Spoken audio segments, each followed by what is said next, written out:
지금부터 소상공인 기심전결 기초부터 심화까지 해서 반려동물 동반 여행 산업 A부터 Z까지에 대해 발표 강의를 시작하도록 하겠습니다. 저는 주식회사 반려동물 대표 김지연입니다. 안녕하세요. 지금부터 시작되는 강의는 코로나 방역 수칙을 준수하여 강의를 진행하게 되므로 안심하고 들으셔도 됩니다.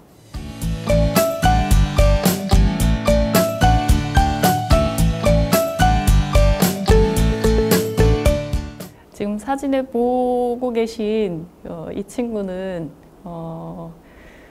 저예요.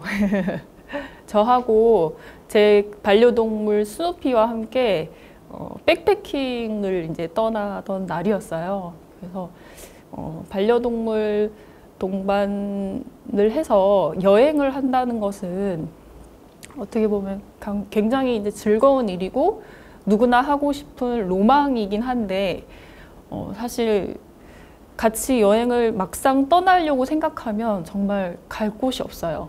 그러니까 그냥 일반인이나 어린이를 데리고 연인들과는 갈 수 있는 곳들이 굉장히 많은데도 불구하고 사실 강아지하고 갈 수 있는 곳은 극히 드물다는 거예요. 그래서 저는 강아지를 키우면서 그냥 일반인들처럼 어디든지 같이 갈 수 있는 그런 것들을 굉장히 꿈을 꿨었거든요. 근데 막상 시작을 해보니 그렇게 되기가 쉽지가 않더라고요. 그래서 제가 그 반려동물 사업을 시작하면서 이 부분을 누구나 쉽게 갈 수 있도록 이렇게 한번 만들어 보자 하는 취지에서 이걸 이제 시작하게 되었어요. 그리고 화면에 보이는 155일이 어떤 의미인지 혹시 아시겠나요? 155일이라는 숫자는 사실 우리가 1년 365일 중에 쉬는 날이 사실은 155일이에요. 한 번도 숫자를 세보지 않으셨던 분들은 모를 수도 있는데 이게 우리가 그 추석 연휴, 뭐 설 연휴, 그리고 연차, 뭐 이제 주말 이렇게 하면 한 155일 정도가 휴무예요. 근데 이 휴일을 우리가 뭔가 좀 체계적으로 짜서 1년을 여행을 한다고 하면 굉장히 의미 있는 시간들을 보낼 수 있거든요. 그래서 뭐 한 주는 1박 2일, 한 주는 2박 3일 이렇게 한다고 하면 정말 1년이 지나고 난 후에 뭐 내가 올렸던 인스타나 아니면 사진들을 이렇게 이제 보게 되면 굉장히 이제 의미 있는 시간이 되거든요. 그래서 저는 여행도 굉장히 좋아하고 사실 지금 코로나 때문에 예전처럼 해외여행을 다닐 수 없고 또 여행이라는 그런 산업들이 굉장히 많이 침체가 되어 있어요. 그래서 이 부분을 어떻게 하면 이제 코로나와 함께 좀 헤쳐나갈 수 있을까 이런 것들을 많이 고민을 했고 또 강아지 쪽 사업을 하다 보니 이런 것들을 어떻게 풀어나가면 좋을지 이제 제가 경험을 바탕으로 여러 가지 많은 프로그램과 여행 뭐 그런 계획들도 세우고 이제 진행을 했었던 것들을 여러분들한테 조금 같이 공유를 해서 반려동물 동반 여행 산업이 좀 발전할 수 있는 방향으로 이끌어 드리고자 오늘 이 강의를 시작하게 됐어요. 일단은 시작하기 전에 제가 그 3년 전에 국내 최초로 반려견 동반 캠핑을 진행을 했었어요. 근데 이제 그 했었던 이제 영상을 이제 여러분들께 이제 보여드리려고 했는데 여기서는 이제 플레이가 좀 어렵고 이제 검색에 털로 덮인 친구들 그 애견 동반 캠핑을 하게 되면 2019년, 2020년, 2021년 이렇게 해서 총 3회에 걸친 영상을 보실 수가 있을 거예요. 그 이제 첫 번째 이제 저희가 했었던 행사가 그 이제 지산 리조트라고 해서 이제 스키장을 운영하는 그곳에서 저희가 그 반려견 동반 캠핑 행사를 진행을 했었어요. 처음에는 반려견을 데리고 2박 3일 동안 캠핑을 하는 것에 대해서 굉장히 사람들이 그게 과연 가능할까?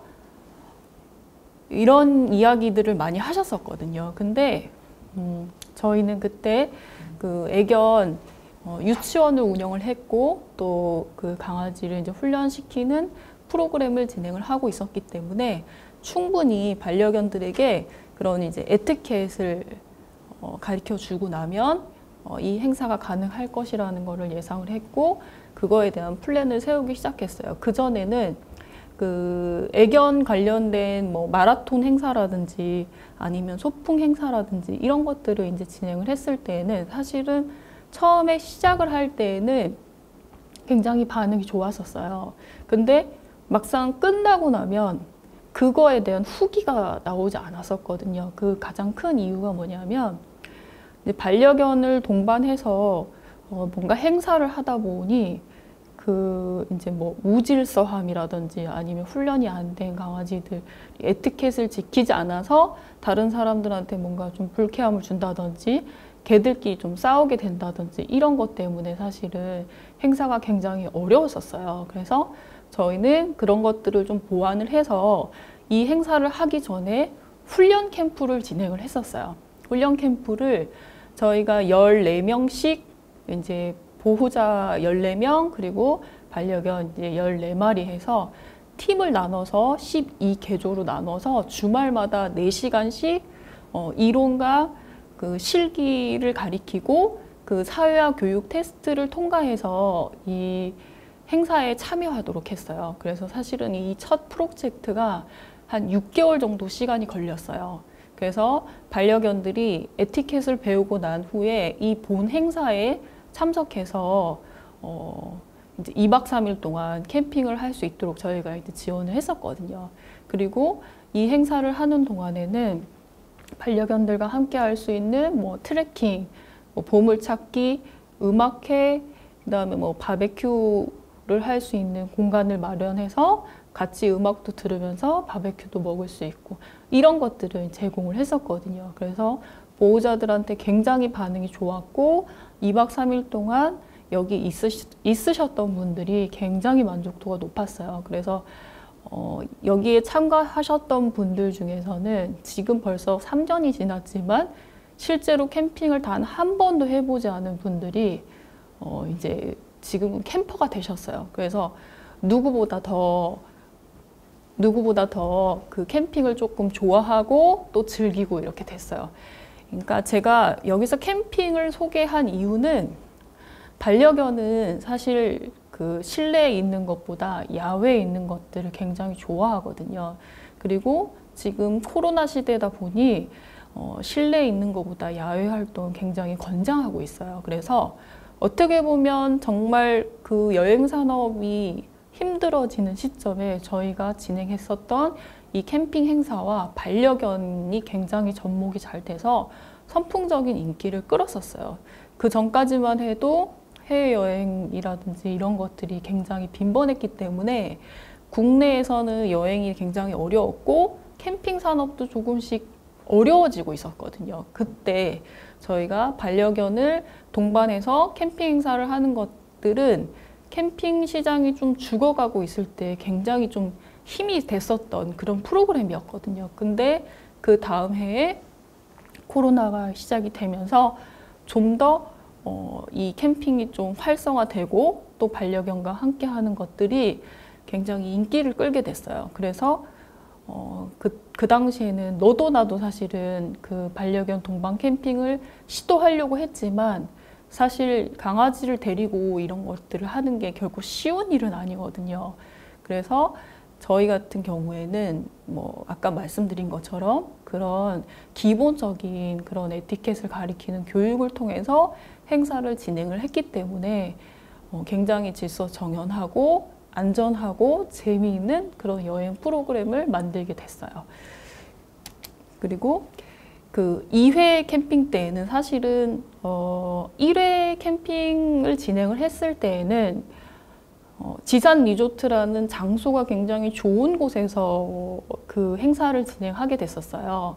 그러니까 지산 리조트 같은 경우에는 잔디밭도 너무 잘 돼 있고 화장실이라든지 뭐 샤워 시설이라든지 또 이제 캠핑을 할 때 뭐 이제 씻을 수 있는 여러 가지 이런 편의 시설들이 굉장히 많아서 저희가 이제 첫 행사를 했을 때에는 뭔가 장소가 좋아서 사람들이 만족을 하고 재미를 느끼고 뭐 이런 것들을 이제 즐겼나 이런 생각을 했었어요. 처음에는 성공적으로 진행을 했었지만, 근데 2회를 하면서 어떤 부분을 느꼈냐면, 반려견과 함께하는 여행 같은 경우에는 어떤 공간이나 장소가 중요한 게 아니라 함께 할 수 있는 것과 그것을 운영할 수 있는 프로그램이 중요하다는 사실을 알게 됐어요.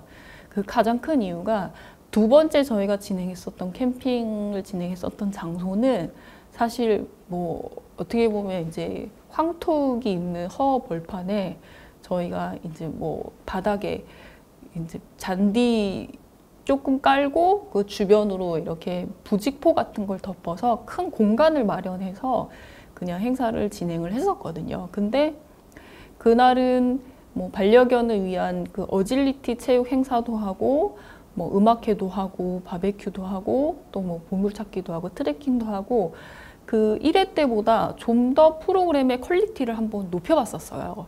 그랬더니 사람들이 정말 너무너무 재밌어하고 즐거워했고, 또 계속 매주마다 이런 걸 했으면 좋겠다라고 말씀을 하셨거든요. 그래서 제가 느꼈던 거는, 2회까지 진행을 하면서 느꼈던 것들은 아까도 말씀드렸던 것처럼 물론 좋은 장소도 중요하겠지만 반려견하고 함께 할 수 없는 곳들이 너무 많기 때문에 함께 할 수 있는 장소만 마련해 주는 것만으로도 굉장히 좋은 여행 프로그램을 만들 수 있다는 것을 알게 됐어요. 그래서 여러분들한테 반려동물 그 동반 여행에 대해서 이제 사업적으로 풀어나갈 수 있는 방향에 대해서도 이제 앞으로 설명을 좀 드릴 건데, 그 전에 저희가 이제 세 번째로 이제 진행했었던 경우는 신문에도 나고 이제 굉장히 이슈가 됐었던 내용이긴 한데요. 저희가 국내 최초로 전세기를 띄워서 반려견을 수화물이 아닌 내 옆자리에 태우고 저희가 제주도에 여행 캠핑을 진행을 했었어요. 저 같은 경우에는 여행사도 아니고 또 여행업을 했던 사람도 아니었지만 이제 반려견 쪽 관련된 일을 하다 보니 보호자들이 진짜 하고 싶은 게 무엇인지, 강아지들하고 꼭 한번 해보고 싶은 게 무엇인지 이런 걸 알게 됐고, 그것들을 실행으로 옮기는 것에 대해서 굉장히 어려운 일들도 굉장히 많았지만 그것들을 모두 다 풀어내서 이 행사를 진행하게 되었어요. 제주도의 행사 같은 경우에는 이 장소 같은 경우에는 이제 그 뭐 한 20년 전에 그 중고등학생들의 수학여행지로 굉장히 선풍적인 인기를 끌었던 그런 펜션이었거든요. 근데 코로나 위기도 오고 시설도 굉장히 낙후되고 또 뭔가 프로그램이 없기 때문에 거의 이제 뭐 폐쇄 위기 뭐 요 정도의 이제 그런 시설이었어요. 근데 이곳은 예전에 지어졌기 때문에 주변 경관이나 뭐 그 주변의 환경이나 이런 것들이 굉장히 아름답고 좋았어요. 그래서 이런 것들을 사람들한테 조금 알려주고 싶고, 또 반려동물들과 또 함께 올 수도 있고, 또 이곳을 새로 리모델링해서 그 반려견과 동반할 수 있는 사람들한테 분양을 해서 또 그 이제 분양권을 또 판매하는 그런 사업도 할 수 있는 여러 가지 그런 기회들이 있기 때문에 한번 저희가 테스트 삼아 도전을 했었던 프로그램이었거든요. 그리고 반려견을 데리고 비행기를 옆좌석에 태운다는 거는 사실 코로나 전에는 상상도 할 수 없었던 일이었지만, 코로나 때문에 이제 뭐 항공산업이 전반적으로 저조되고 많은 분들이 이제 실직이 되고 하다 보니 좀 어려운 상황이었어요. 그래서 저희가 3년 전부터 준비했었던 제안들이 되지 않다가 이번에 코로나 때문에 사실 이 부분이 조금 쉽게 풀렸던 것 같아요. 그러니까 어떻게 보면 위기 속에서 저희한테는 사실 기회가 온 거라고 생각했거든요. 물론 큰 항공사는 아니었고 작은 항공사였지만 반려견이 같이 탈 수 있는 좌석도 마련을 하고, 국토해양부의 승인을 받아서 반려견을 옆좌석에 태울 수 있게 만들었고, 그다음 또 그 공항 검색대를 통과할 때 캐리어에 강아지를 넣어서 그 이제 사람들이 이제 지나가는 그 엑스레이 통과하는 그곳에 안고 지나갈 수 있도록 이런 것들을 모두 저희가 이제 시스템을 만들고 또 예행 연습도 하고 또 가서 현장에 있는 그런 그 마을 주민들, 그다음 뭐 어촌계 이런 곳들하고 협의를 해서 저희가 이 여행을 2박 3일 동안 무사히 마칠 수가 있었어요. 그래서 여기에서 제가 드리고 싶은 메시지는 사실은 반려동물을 데리고 한 군데만 여행을 가는 게 아니라 지속적으로 이제 여행을 갈 수 있는 것들을 많이 만들어내고 그 지자체와 협의를 해서 그 안에서 반려동물들을 데리고 가서 즐길 수 있는 여러 가지 이제 문화를 만들어낼 수 있겠다. 이런 것들을 굉장히 많이 느끼고 왔어요. 그래서 하늘길을 열고 이제 제주도를 반려견을 데리고 누구나 좀 쉽게 갈 수 있는 그런 시대가 올 거라는 거를 제가 이 행사를 통해서 한번 경험을 하게 됐던 것 같아요. 그래서 지금 영상은 그 유튜브를 통해서 검색하시면 이제 보실 수 있는데 뭐 한번 보시면 그 저희가 어떻게 반려견 동반 여행을 제주도에서 했는지 보실 수 있으실 거예요. 이제 아까 말씀드렸던 것처럼 그 반려동물을 데리고 뭔가 행사를 한다는 거는 정말 쉽지 않은 일이거든요. 해외에서는 반려동물을 처음 데리고 와서 키울 때에는 사회화 교육을 반드시 하게 되어 있어요. 그러니까 사회화 교육이라는 것은 강아지는 사실은 인간과 함께 살아가기 시작한 지는 오래되긴 했지만 원래는 이제 야외에서 사는 동물이고 이제 바깥에서 생활하는 거에 이제 익숙해져 있기 때문에 사람들하고 함께 생활하려고 하면 여러 가지 이제 규칙을 지키게 되어 있어요. 근데 그런 것들을 하나하나 가리켜야 불편함이 없고 어디든지 이제 데리고 다닐 수 있는 거죠. 그래서 반려동물 그 동반 여행 문화를 앞으로 확산을 시키고 또 그 환경을 좀 더 폭넓게 개선을 하려고 하면 꼭 필요한 것들이 이제 반려견 사회화 교육이라고 말씀드릴 수 있을 것 같아요.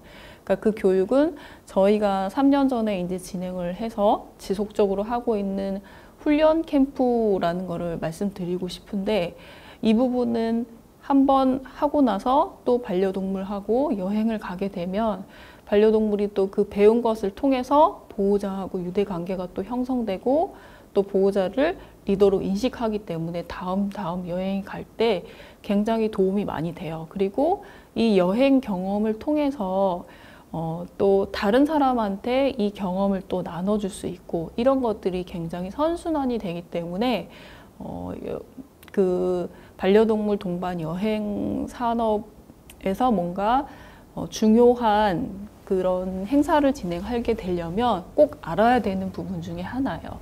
그리고 저희 같은 경우에는 그 훈련 캠프를 통해서 이제 좀 같이 진행을 할 수 있는 그 반려견과 보호자는 그 다음 여행으로는 여행 캠프라는 것들을 이제 진행을 했어요. 그래서 실제로 여행 캠프 같은 경우에는 저희가 한 군데만 간 게 아니라 뭐 바다나 뭐 산, 들 이렇게 나누어서 총 3회를 진행을 했었거든요. 그래서 바다로 갔을 때에는 지금은 조금 늘어나긴 했으나 해변에 강아지가 들어가지 못하게 금지되어 있는 곳들이 굉장히 많아요. 근데 지금은 양양이나 뭐 속초 이런 데 같은 경우에는 멍비치로 지정을 해서 강아지가 이제 조금 들어갈 수 있는 곳들이 있거든요. 그래서 그런 지자체들과 협의를 해서 강아지랑 같이 이제 바다 수영도 하고 뭐 파도 타기도 하고 캠핑도 이제 즐길 수 있게끔 그렇게 이제 진행을 했었어요. 그리고 뭐 산 같은 경우를 가게 될 때에는 저희가 이제 미리 현장을 방문해서 강아지들하고 함께 트레킹을 할 수 있는 장소를 1시간 내외 정도의 코스를 마련을 해서 이제 진행을 했었어요. 산 같은 경우에는 주의해야 될 것들이 어떤 것들이 있냐면 예를 들면 그 뭐 가을 같은 경우에는 이제 그 밤 가시 같은 것들이 이제 바닥에 있어서 강아지들이 이제 발을 다칠 수 있거든요. 뭐 이제 그런 것들이나 뭐 나무가지가 심하게 이제 뭐 많이 떨어져 있는 곳들 그런 곳들을 피해서 좀 뭔가 그 강아지들을 데리고 트레킹하기 좋은 장소 한 30분에서 1시간 이내 정도가 되는 그런 공간들로 구성을 해서 이제 캠핑을 하게 됐고, 또 이제 들판 같은 경우에는 굉장히 이제 좋은 장소가 있어요. 이제 그 자전거 타고 가다 보면은 굉장히 좋은 장소들이 많은데 여주에 가면 이제 강천이라고 있는데 그곳에서 이제 넓은 들판에서 강아지들이 이제 좀 뛰어놀 수 있는 그런 공간들을 이제 물색해서 저희가 이제 여행 캠프를 진행을 했어요. 그래서 반려동물을 동반해서 뭔가 여행을 한다는 것은 꼭 어떤 장소에 국한되는 것보다 좋은 장소를 찾아내는 것도 굉장히 이제 중요한 포인트 중에 하나거든요. 그래서 좋은 장소를 찾아내고 그곳에서 할 수 있는 프로그램을 만들어내고 또 그곳에서 체험할 수 있는 코스를 만들어내고 이런 것들이 굉장히 중요하다고 저는 생각이 들어요. 그래서 지금은 사실 반려견이 천만시대라고 얘기를 하지만 서두에도 말씀드렸다시피 사실 정말 갈 수 있는 곳이 손에 꼽을 정도예요. 근데 지금 굉장히 많이 늘어나고 있어요. 늘어나고 있지만 그렇다고 해서 또 딱히 그렇게 갈 수 있는 곳이 많지도 않다는 거예요. 그래서 여러분들과 제가 이제 해야 되는 일이 어떤 것들이냐면 정말 천만시대에 강아지들하고 같이 갈 수 있는 좋은 장소, 좋은 여행지, 좋은 여행 프로그램을 같이 만들어야 된다는 거예요. 그래서 강아지랑 같이 갈 수 있는 곳들은 어떤 곳들이 있는지 한번 지금부터 저희가 한번 살펴보도록 할게요. 일단은 동반 호텔이 있을 수 있고 또 반려견 동반 리조트, 펜션 이런 것들이죠. 사실은 처음에는 반려견들이 갈 수 없었던 곳들인데 요즘에는 반려견을 동반해서 갈 수 있는 것들이 이제 생겨나고 있거든요. 그렇다고 보면 정말 저 사진에 보이는 저렇게 럭셔리하고 좋은 공간들은 지금은 사실은 갈 수 있는 곳이 그렇게 많지는 않아요. 앞으로는 이제 생길 거긴 하지만 지금은 사실 많지는 않거든요. 보시면 뭐 그 인터넷에 조금만 검색해 보시면 애견 동반 가능한 뭐 펜션, 뭐 그 리조트 이런 것들이 나오는데 사실 아까 봤던 사진들하고는 굉장히 비교가 되죠. 아까 봤던 곳들은 조금 뭐 고급 리조트 같고 고급 펜션이라든지 뭐 호텔 이런 것들이지만 사실 지금 보이는 사진들도 굉장히 깔끔하고 괜찮긴 하지만 아까 봤던 곳들이랑은 굉장히 좀 차이가 난다고 보시면 돼요. 그래서 왜 저렇게 차이가 나냐 이렇게 이제 말씀을 드리면 아까 국내 여행 산업이 코로나 전에 굉장히 많이 죽어 있었잖아요. 그때 다들 해외여행을 갔기 때문에 사실 펜션 사업이 굉장히 하향이었어요. 그리고 숙박업이라든지 뭐 국내 여행지라든지 이런 것들이 안 되고 문 닫고 허름한 곳들이 굉장히 많았거든요. 근데 그런 곳들이 뭔가 경쟁력을 갖춰야 된다고 생각을 하니까 그때부터 이제 애견이라든지 뭐 애견 동반이라든지 뭐 이런 것들을 앞에 이제 붙여서 조금 상품 판매를 했었던 것 같아요. 근데 사실 저도 강아지를 처음 키우기 시작할 때 같이 갈 수 있는 곳들을 찾아봤을 때 제가 딱히 데리고 가고 싶었던 것들이 없었던 것 같아요. 왜냐하면 장사가 안 되는 펜션이나 숙박 업체들이 그냥 뭐 강아지를 동반할 수 있다 뭐 그 정도 수준에서 그냥 이제 그 낙후된 시설에서 뭔가 이렇게 이제 개선이 없는 상태로 그냥 강아지만 데리고 올 수 있는 그런 정도의 이제 시설로 광고를 했기 때문에 뭐 갔다 왔던 사람들도 후기가 굉장히 좋지 않았고 또 이제 제가 가봐도 아 이거는 뭔가 그 강아지를 위한 시설이 아니라 그냥 장사 안 되니까 뭔가 좀 꾸며서 이제 뭐 펜션을 시작했다 이런 느낌이었거든요. 그래서 그런 부분들을 지금은 그냥 뭐 단순히 이름만 애견 동반이 아닌 애견을 동반을 했을 때 정말 편안하고 즐겁고 재미있게 지냈다 갈 수 있는 그런 것들로 이제 저희는 개선을 해야 된다고 생각을 하거든요. 그래서 그 부분은 이제 단순히 그냥 애견 동반 펜션뿐만 아니라 펜션 안에서 또 캠핑도 할 수 있고 또 캠핑을 하면서 인근의 공원이라든지 국립공원이라든지 이런 곳에 산책 코스까지 마련할 수 있는 프로그램을 이어서 만든다든지 그리고 동반 호텔이나 리조트 이런 것들도 다 연계를 해서 같이 뭔가 연계를 할 수 있는 이런 여행 산업이 돼야 된다고 말씀드리고 싶어요. 그래서 말씀드렸던 것처럼 펜션이라는 그냥 하나의 하드웨어만 갖고 하는 것이 아니라 물론 강아지를 동반해서 편안하게 쉴 수 있는 그런 펜션도 만들어야 되는 것도 기본이긴 하지만 그 안에서 즐길 수 있는 여러 가지 그런 시설적인 부분 또 환경적인 부분 프로그램적인 부분들을 다 조합을 해서 강아지를 데리고 오는 분들이 정말 아 여기 너무 괜찮고 좋은 곳이야 이런 후기들이 지속적으로 입소문이 나서 명소가 될 수 있는 곳들로 만들어야 된다는 거죠. 그러기 위해서는 사실은 이 사업을 준비하시는 분들이 정말 애견인들의 좀 마음을 알으셔야 된다는 거죠. 그리고 강아지에 대한 이해도를 높이셔야 된다는 거예요. 그래서 서두에 말씀드린 것처럼 강아지 사회화 교육에 대한 부분도 알아야 되고 보호자분들이 왜 강아지를 데리고 이런 곳에 여행을 오는지 그런 니즈에 대해서도 좀 정확하게 파악을 하셔야 된다는 거예요. 그런 것들을 모른 채 한다고 하면 사실 그냥 이름만 애견 동반 캠핑장 펜션 이렇게 되고 유명무실해질 경우들이 이제 다반사라는 거죠. 그렇기 때문에 제가 이제 그거에 대한 핵심 포인트를 이제 2부에서 알려드릴 거고요.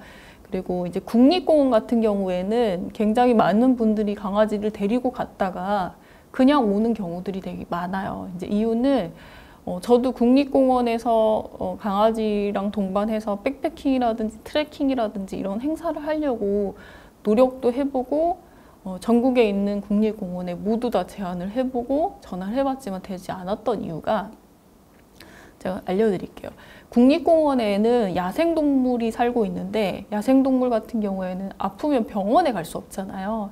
그리고 뭔가 이제 바이러스가 생기게 되면 그 주변에 있는 그런 개체들이 다 옮기 때문에 굉장히 이제 그런 바이러스에 취약하대요. 우리가 지금 코로나와 싸우고 있는 것처럼. 그래서 우리가 반려동물을 데리고 국립공원에 갔다가 뭔가 감기라든지 이런 것들이 너구리라는 개체에 옮게 되면 그 아이들이 그냥 다 죽게 된대요. 그래서 훨씬 우리는 야생에 살고 있는 동물들이 훨씬 더 강할 거라고 생각했잖아요. 그게 아니라 지금 저희하고 살고 있는 이 반려견들이 훨씬 그런 부분에 대해서는 건강이 튼튼하다고 하더라고요. 그래서 국립공원은 아쉽게도 앞으로도 반려동물을 데리고는 가지 못할 것 같아요. 그래서 그 인근 주변이나 이런 곳들에서 경치라든지 뭐 주변에서 캠핑은 할 수 있는데 아마 갈 수가 없을 것 같아요. 그리고 근린 공원 같은 경우도 강아지를 데리고 갈 수 있는 곳도 있고 없는 곳도 있잖아요. 이제 갈 수 있는 곳 같은 경우에는 뭐 그 사회화 교육이라든지 에티켓 교육을 굉장히 잘 지키게끔 규정이 되어 있는데 사실 데리고 가보면 2마리 중 1마리가 이제 다른 개를 보고 막 짖기 때문에 산책이 굉장히 어려운 경우들이 많거든요. 이제 그것들을 지금 저희가 반려동물 그 산업이 급성장하고 있다 보니까 이제 무분별하게 많이 키우긴 하시지만 이 아이를 어떻게 교육해야 되는지 어떻게 다뤄야 되는지 또 사람들하고 만났을 때는 어떻게 해야 되는지 모르는 부분들 때문에 이런 것들이 지금 뭐 질서도 없고 무분별하고 어려운 상황이에요. 근데 이런 것들을 이제 잘 정리를 하게 되면 저희가 앞으로 하고자 하는 그 애견 동반 그 여행 사업에 굉장히 도움이 되고 그런 것들이 기반이 됐을 때 여러분과 제가 같이 동반으로 성장할 수 있는 계기가 될 거예요. 그래서 처음에도 말씀드리고 지금도 계속 지속적으로 말씀드리고 있는 부분은 사실은 반려견, 천만 반려견의 니즈로는 사실 턱없이 시설이 부족한 게 실정이에요. 그렇다고 해서 또 그 시설들이 많이 생겨나고 또 우리가 아까 사진으로 봤던 그런 고급 리조트라든지 호텔이라든지 이런 것들이 생겨난다 하더라도 저희가 아까 말씀드린 것처럼 그런 사회화 교육이라든지 에티켓 교육을 지키지 않으면 그 산업은 결코 발전할 수 없다는 거예요. 그러니까 강아지 데리고 가서 뭐 엉망진창 만들어 놓고 다른 개들과 싸우고 또 뭐 아무 데서나 이제 마킹하고 그 시설물을 망가뜨린다고 하면 그 사업을 하려고 하는 사람이 없을 거예요. 그래서 시설이 턱없이 부족하지만 부족하다고 해서 무분별하게 만들 것이 아니라 그것들을 어떻게 만들어야 되고 또 어떤 방법으로 그 규정을 만들어내고 사람들이 그것을 지켜내게 해야 되는지 그런 반려견 동반 여행 문화를 우리가 같이 만들어내야 같이 그 산업을 성장시킬 수 있다는 말씀을 꼭 드리고 싶어요. 그래서 지금부터 그 숙박업, 여행업, 코로나로 인해 어려우신 분들은 지금부터 이제 주목하시면 제가 꼭 필요한 정보들을 이제 정리해서 모아서 말씀드리도록 할게요. 지금 1부에서는 반려견 동반 그 여행 산업에 대해서 어떤 것들이 니즈이고 또 어떤 것들이 또 필요하고 또 어떤 것들이 우리가 앞으로 해야 될지 이런 것들을 이제 중심적으로 다뤘어요. 그래서 이제 2부에서는 실제적인 부분을 제가 이제 다루고자 하는데 지금까지 했었던 것 중에 가장 중요한 부분을 제가 하나씩 되짚어 본다면 아까 말씀드린 것처럼 그 애견 동반 펜션을 하고 계신 분들, 그 다음에 애견 동반 캠핑장을 하고 계신 분들, 그 다음에 애견 동반 그 리조트를 하고 계신 분들, 이런 분들 중에 궁금하신 것들이 궁금한 것이 있는 분들이 질문을 주시면 제가 좀 답변을 드려보도록 할게요. 질문은 어디에서 확인이 가능한가요? 지금 하나 질문이 들어오면 제가 답변을 해드리고 일단 제가 이제 받았던 이제 질문 중에 하나는 애견 동반 펜션은 별도로 허가를 새로 받아야 되냐고 이제 물어보셨던 분들이 계시거든요. 그렇진 않아요. 그러니까 뭐 애견 동반 펜션이라고 해서 새로운 허가를 받아야 되는 것이 아니라 그냥 기존에 운영하셨던 펜션에서 뭐 펫 프렌들리 존이라든지 아니면 애견 동반 가능 존이라든지 뭐 이런 부분들만 만들어서 광고 마케팅을 하시면 돼요.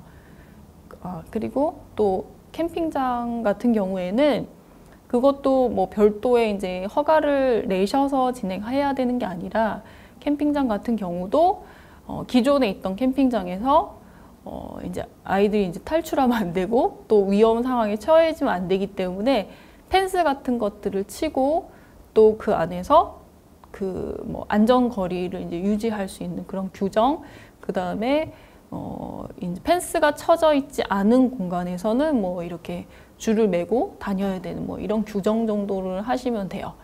그리고 지금 뭐 호텔이나 리조트 사업을 준비하고 계신 분들도 마찬가지로 뭔가 그 이제 따로 법이 있는 것이 아니라 기존에 하고 있던 것들에서 아까 말씀드린 것처럼 그 펫 프렌들리 존 이런 것들만 이제 진행을 하시면 돼요.